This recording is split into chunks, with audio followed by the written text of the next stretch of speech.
Goeiemôre en welkom hier by Inspireer. Dit is lekker om saam met jou te kuier hierdie week terwyl ons gesels oor die tema leef in die oomblik. Hoe kan ek en jy vanaand in hierdie feestyd in die oomblik leef? En ek wil amper sê die oomblikke waardeer wat ek en jy saam met ons geliefdes of vriende of selfs net ons gesinne spandeer. En ek is saam met jou vandag daar by Psalm 118 en ek lees vir jou graag vers 24. Dit sê, dit is die dag wat die Here gemaak het. Laat ons daaroor juig en bly wees. Ek wil vir jou hierdie stelling maak en in my lewe het ek besef dat gelukkige mense is dankbare mense.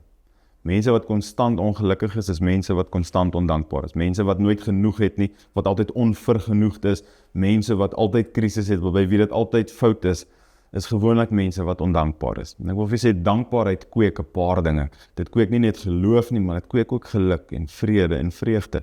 Wanneer ek en jy net 'n oomblik terug staan en sê, vandag is die dag wat die Here gemaak het.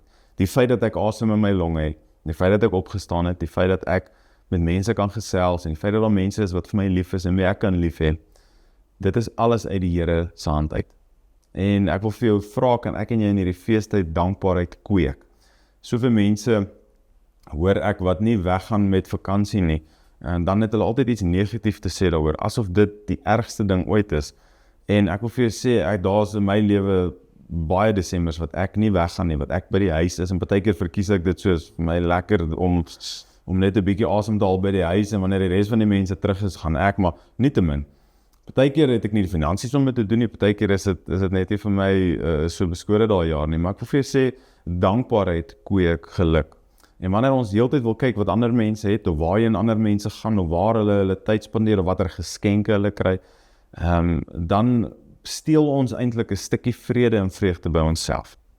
En dan maak ons dat ons die oomblik nie geniet nie. Ek wil vir jou sê, wat ook al jy vandag is die dag wat die Here gemaak het. As ek en jy bevoorreg genoeg is om met vakansie te wees, wonderlik. Maar kom, ek en jy is nie jaloers op dit wat ander het, of daar waar ander gaan nie, maar ons waardeer dit wat ek en jy vandag het. Die feit dat ek nie siek is nie, die feit dat ek gesond is, die feit dat ek kan loop, die feit dat ek asem in my longe het, dit alles is net die goedheid van God.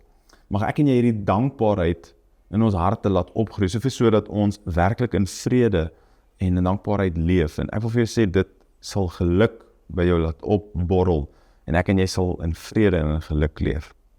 Mag ek en jy 'n dankbare dag, maar ook feestyd hê. Kom ons bid saam. Here, vandag wil ons vir U kom sê dat ons is dankbaar. Here, ons is dankbaar teenoor U. Ons is dankbaar vir alles wat ons het. Ons is dankbaar vir dit wat U vir ons doen en gee, die feit dat U ons gesond hou, die feit dat U ons seën. En dan ons wil vir U kom sê dankie. Dankie dat U vir ons 'n goeie God is.